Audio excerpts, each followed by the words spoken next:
Yo les Apple Addicts, j'espère que vous allez bien. En tout cas moi ça va très bien. Et aujourd'hui on se retrouve pour une nouvelle vidéo sur le thème de Apple en 5 minutes. Alors avant que la vidéo commence, n'oublie pas de laisser en commentaire le thème que tu veux voir figurer pour la semaine prochaine. Et peut-être qu'il sera sélectionné. Et sans plus attendre, c'est parti. Apple a été fondé le 1er avril 1976 et non c'est pas une blague, par Steve Jobs, Steve Wozniak et Ronald Wayne. L'Apple I était un micro-ordinateur et ça a été le tout premier produit qu'a mis Apple en vente.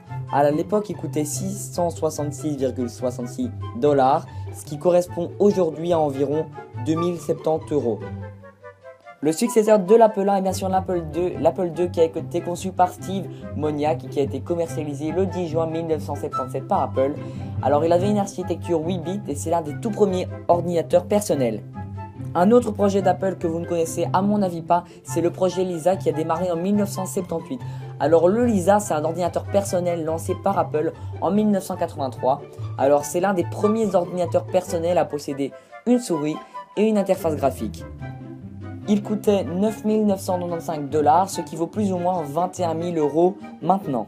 Il utilisait un processeur Motorola 68000 cadencé à 5 MHz avec 1 Go de RAM. Alors juste pour vous faire une petite idée, 1 Go de RAM les gars c'est juste rien du tout. Juste dans un iPhone 6 je crois que vous avez déjà 2 Go de RAM. Le tout premier iPhone a été annoncé le 9 janvier 2007. Il a été commercialisé à partir du 29 juin 2007 aux États-Unis et à partir de novembre 2007 au Royaume-Uni, France, Allemagne, Espagne, Portugal, Irlande et Australie. Alors il a rencontré un succès juste énorme et il a été remplacé le 9 juin 2008 par l'iPhone 3G que normalement tout le monde connaît. Et maintenant nous allons passer à mon avis au sujet qui va à mon avis prendre le plus de temps à expliquer, c'est d'où vient le nom d'Apple. Alors il y a beaucoup de versions, je vais vous en dire quelques-unes mais ça serait beaucoup trop long, la vidéo ne durerait jamais 5 minutes si je devais toutes vous les donner.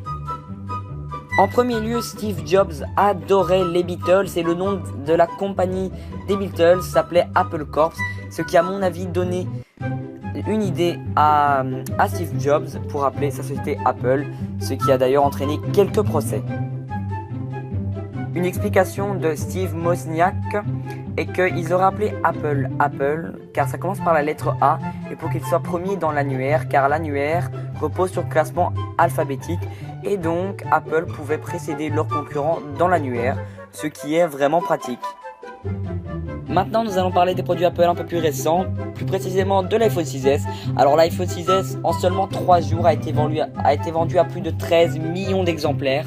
Ce qui a permis à Apple de gagner aux alentours de 10 milliards d'euros. C'est juste énorme, en seulement 3 jours vendre 13 millions d'iPhone et gagner 10 milliards d'euros, c'est gigantesque. Je vais maintenant vous présenter le nombre d'iPhone vendus en un week-end après leur date d'apparition. Alors en 2008, l'iPhone 3G s'est vendu à 1 million. En 2009, c'est le même nombre pour l'iPhone 3GS.